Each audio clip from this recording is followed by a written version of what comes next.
Welcome to FitBody Lifestyle, the show where we dive deep into the world of fitness, health, business, relationships, and the art of living a balanced life. I'm Jamie. And I'm Greg, and we're here to give you the benefit of our experiences in the fitness and bodybuilding industry, the corporate world, running a business, personal development, and building healthy relationships. Whether you're sweating it out in the gym, hustling in your business, or seeking balance in your everyday life, you're in the right place. So lace up those sneakers and grab that water bottle, and let's get ready to transform our minds, our bodies, and our lives. Another episode of FitBody Fusion, and today we have our fusion hack for you. These are our tidbits, shorter episodes that are going to give you something you can apply right away. Here with my handsome husband here, Greg D. Is that me? That's you. Oh, okay. Hi. And the lovely Shawn Hektor-Lewis. Hello. Yes, and if you haven't seen our longer episodes with Shawn, they're a lot of fun. So definitely go and watch those. I'm hilarious. We have had And I've had so much fun, as we always do when we're together. And this fusion hack will also be a lot of fun. Yes, so, yes. So what we're going to talk to Shawn about today, because for those of you that haven't watched her podcast, go watch her podcast because she does a lot of breakdowns. Mm-hmm. She talks about different things. And I actually know many pros that have reached out to her and thanked her for some of the critiques she's given that they've been actually able to implement and utilize. So today she's going to give us the benefit of her knowledge, of her eye, to tell us what are some of the things that she sees on stage that people may want to consider not doing. Yes. So you want to just start rolling with that? Because there's a lot. No, I think we should beat around the bush a little bit. All right, cool. You know, All right. Yeah. So I think the first thing that pops into my head as far as what not to do is to try to set yourself apart. The reason I say that is because you can tell when somebody is trying too hard. When they do something random with their movement, or they're trying to do a different random colored suit, like they're wearing a white suit when we know white's not a good color, or, you know, they do their hair up in a ponytail when you know that that's not the right thing to do. Like they're just doing something they think is going to make them stand out. That's not what's going to make you stand out on stage. You know, what's going to make you stand out on stage is you being confident in what you're putting out there. You know, I tell people all the time, I tell this story a lot. So USA's Danny Phelps, when she walked out on stage, that was a huge show. There was like, 50 girls in every class. But the second she stepped on that stage, I was like, she's your overall winner. The second she stepped on stage, she didn't do anything yet. She literally just walked out. That's what sets you apart, not your suit color, your fancy arm movements, your hair, whatever. That's not what sets you apart. Sticking to the criteria, sticking to what the judges want to see, and then bringing it with all of your confidence is what actually makes you stand out. Yeah, I love that. I mean, there's so many times I'll see people do something like some odd dangly sort of jewelry or something that they've done to their suit that is way off, or it's just like a color, like you said, that's really, or some sort of dance move, or that just doesn't spin or something. There was a girl that competed last year that she had a neon yellow suit. Yeah. And okay, I could get over that, but then her fingernails were as neon yellow. And I found myself, as I'm watching her, she had a great physique, but as I'm watching her, all my eye was drawn to was the yellow nails, because they were so just, they popped. Mm-hmm. They did exactly what you wanted for your physique. Yep. But if I'm looking at your nails, then what am I not looking at? That's right. That's right. So you need to just come in with confidence and know that you're hitting the criteria points correctly, and understand what the judges are actually looking for. Again, that's where good coaching comes into play too. Listen to your coach, do what they tell you to do, and don't try to go outside the box so much, because a lot of times too, what happens when you go outside the box is you know that you're doing something off. And that comes out on stage too, that you're like, oh, I wonder if they're gonna like this or not. You know what I mean? So it's like, that's not, I say confidence comes from repetition. So the more that you do it and the better you get at it, the more confident you're gonna be. So any one little thing like that is not gonna make your overall look, but it could absolutely break your overall look too. Yeah. So back on that made me spawn something with the fingernails. Back in the day, I asked judges, I said, is there something you could tell me that you probably wouldn't give as feedback that you stare at when when people walk out on stage, and he said their toes hanging over the edge of their shoes. It's like, the first thing we see when you walk on stage is your feet. He's like, so if your toes are hanging over the edge of the shoes, that's the only thing I'm looking at. And I'm like, oh, that's funny. It's like, and plus if they're like scraggly, they're not painted or whatever, we're noticing that. We're not noticing the rest of you. So make sure your shoes fit. That's a good one. That's a really good one. And I actually have had it. I've had a judge tell me that before as well.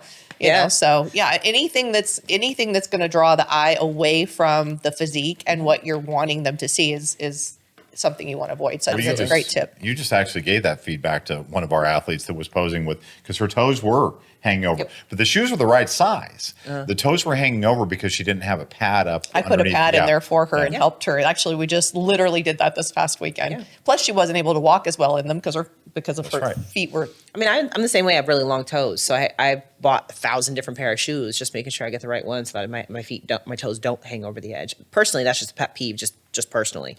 So, but it's actually a judgment. It does, and I think, you know, the thing to keep in mind here, and I always wonder the mentality of people listening to this is, what you mean they're looking at that? It's like, look, the judges are human. Yeah. Okay. And always remember that they're human.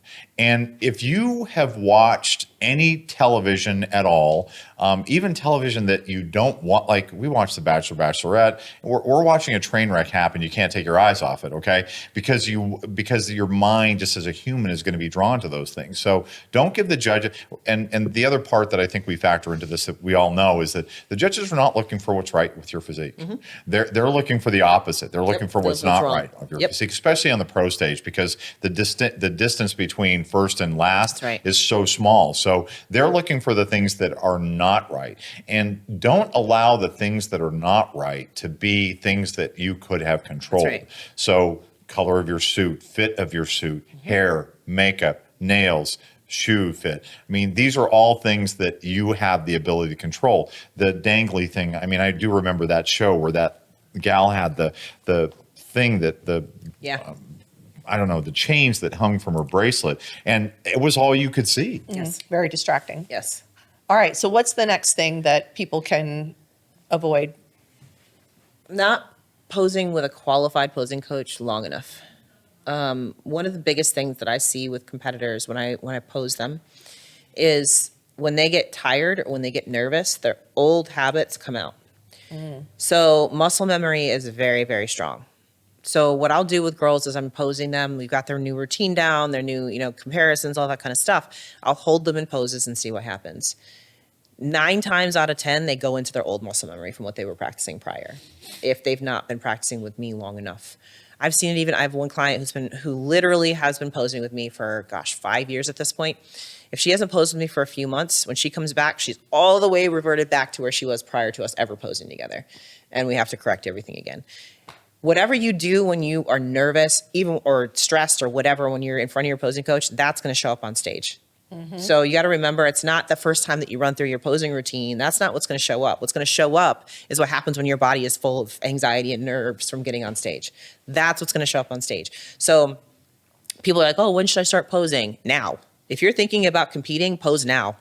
Don't, and get with somebody that's good too. Don't just freaking pick up something from YouTube or whatever. I had a client that came to me a couple weeks ago. She went to one seminar and they posed her randomly, and she looks, honestly, her physique is phenomenal. She's in her 60s. She looks amazing, but her poses are all wrong. All wrong. And I'm like, okay, so we're trying to adjust these poses. And as she's standing there, she's reverting back into the old pose. No, she's got 2 weeks. I'm like, we can't do this in 2 weeks. I'm like, you're like, I need you to just hit and hold, just hold. But that's the problem. She didn't start coming to me until a couple weeks ago. I am so glad you brought that seminar thing up, because I actually have had this happen multiple times recently. And I think what people have to realize is you're at a seminar, maybe, there's pros there might be some judges there, but you're not usually they're not in a suit and heels. They may not be in competition shape. This is not somebody who knows their body and they're taking 5 minutes with you. That's right. And they may tell you something. And I've had this happen with a few people where they get in their heads because, oh, well, so-and-so told me to change this pose or whatever. And I'm like, please, can we stick with what we're doing? Because I know your body. I know how you know what I mean? So I do think that's happened quite a few times. And then the other thing you said about finding an experienced posing coach, a lot of times people will do one show and now all of a sudden they're a posing coach. Right.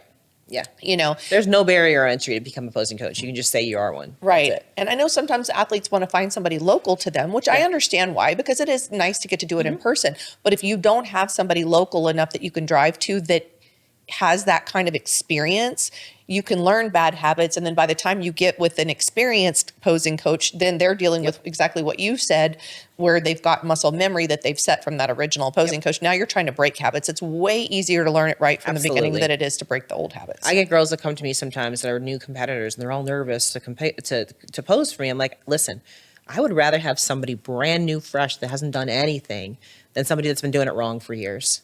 Like, it's so much easier for me to work with somebody who's brand new, who doesn't have bad habits built up. So much easier. Interested in changing your life or stepping on stage? Join FitBody Fusion today.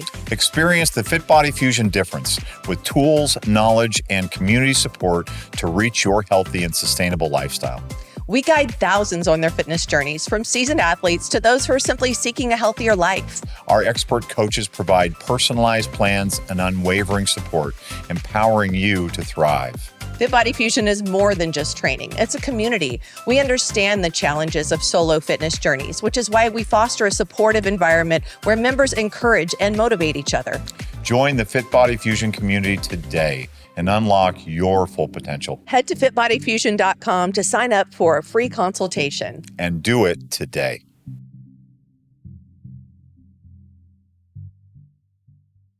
If you've been with us on a show weekend, you've probably heard me utter this phrase, which is train as you fight.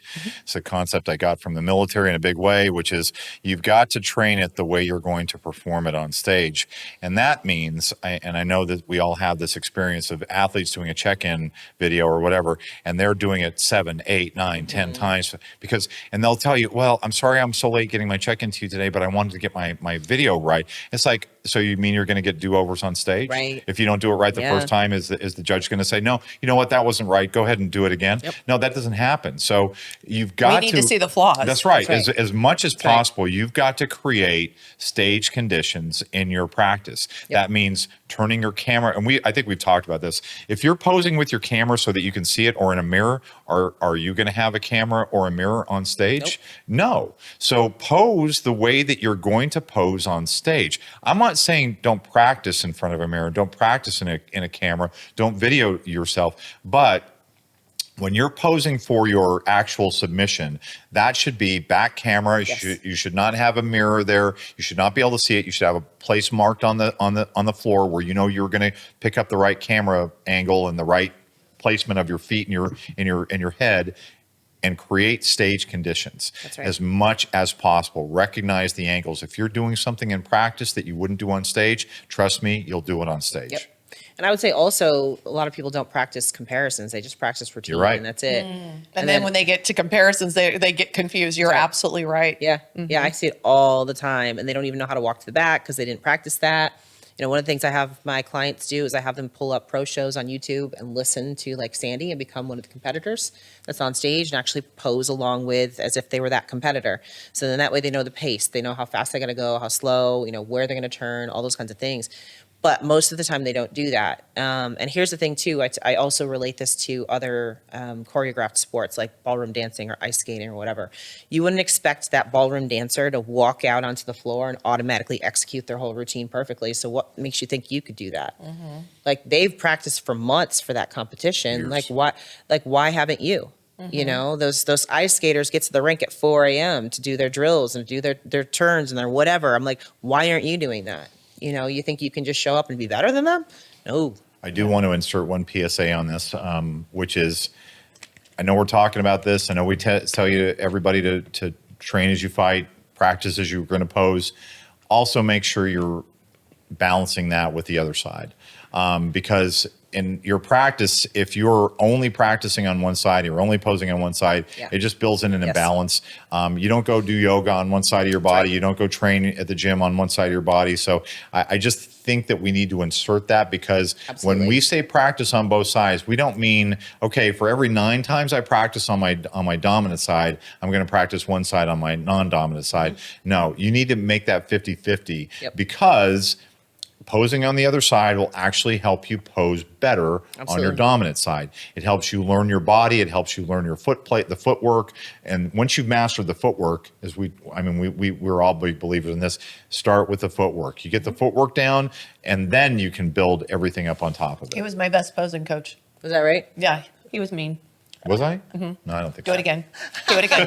Do it again. And he would video it and he'd show, look, see what you did there? See what you did? You did this. You need to do this. You know, Yeah. it was Well, great. I mean, a good testament to that is what I went through this past season. I mean, at every show, I changed my side that I did for my routine, and I was able to do that because I practiced it that way. Yeah. You know, if You're very good about that. Well, of course yeah. you teach it. So yeah. Well, the other part of it too is I didn't do that for a very long time. That was never something that we were taught. You know, and I realized I was creating imbalances in my body. Oh yeah. I still have an issue Yes. from always Yes. twisting to one side. Yep. All right. So I think we have time for one more. Okay, one more is don't overdo it. This is kind of like the same thing we were talking about with the confidence aspect, but I think a lot of people go on stage and they overpose. A lot of times when you go on stage, it's just about showing what you've created. A good example of that is pushing too hard in the back pose, you know, bending over too much, bending the knees and squatting into it, things like that, really trying to flare the lat and pull the arm out and all that kind of stuff. Overposing looks like you're overposing. It doesn't look like you're showing your body off. It looks like you're trying too hard. Right. So it does not actually help you to do that. Your poses should, we know you're not just standing there, but they should look like you're just standing there. Right. They should look like that. So doing too much, doing too many hair shakes and freaking arm movements and bending over and all those kinds of things, it's too much. Shawn, how many times do we see people do the hair flip? So many times. And it does not add anything. It adds zero to your presentation. It creates a huge risk factor because Yes. you throw yourself off balance. Yes. You're not able to keep your glutes lifted. I mean, I go down the list of 7 things or 8 things that you're risking when you do that. What is that doing for your presentation? That's right. Why is that so important to you? And I'll tell you, I've asked that question, and usually the only answer I get is because I like it That's or right. because it looks good. Yep. No, it doesn't look good. Yep. It doesn't add anything to the look of your physique. Right. Nothing. And what I try to tell the girls too is I'm like, you do realize that these judges see hundreds of girls every weekend. You are not going to show them anything that they have not seen already. Right. You know, there's nothing you could do on that stage that has not been put on that stage before. You're there to present what your hard work brought you to that day. Like, don't take anything away from it. Don't friggin' hair flip is going to take away from it. When I see somebody go out and do a classic, confident, basic, just really emphasize the fundamentals and the basics in posing. It's so elegant, Yes. it's so graceful, it's so classy. It's what really this should be. It's not about the flash. It's not about, and I do think, and at the risk of mansplaining, the first thing you said was don't do too much. So it's the excessive arm movements, the excessive jewelry or anything like this. Lots of extra spins around. Extra. We just don't need to do extra. That's right. Versus this one is really, I would say it focus on the basics Yes. and just execute the basics, but execute them really well. Yeah, and I think also again this is where having a posing coach with a good eye is important as well. We do this a lot in our calls and things like that. When girls go to different posing coaches and they make them bend over, they make them bend the knees to show the hamstrings and stuff like that. You know, especially in new divisions like Fit Model, we don't want to see hamstrings. So a lot of times I see this a lot when women go and pose with men. Men make them flex things and make them bend things that they're not supposed to be flexing. It's like you should just be displaying yourself, not doing too much to try to show something you don't actually have. Right. You know, so like I see that a lot with figure girls that come from male posing coaches because they're posing the female girls as if they're bodybuilders. I'm like, you realize that when you flex all that stuff, it takes away the fullness and roundness of their shape. It takes away the whole reason why they're figure to begin with. You know, so you're not supposed to be flexing like that. You know, things like that. That's not showing your physique. That's manipulating your physique. Right. And I think that's a good point that Yeah. when you contract a muscle, you actually make it smaller. You know, so when we Yep. see this a lot, the athletes think they need to squeeze their glutes, for Yes. example. You know, I see this a lot in figure.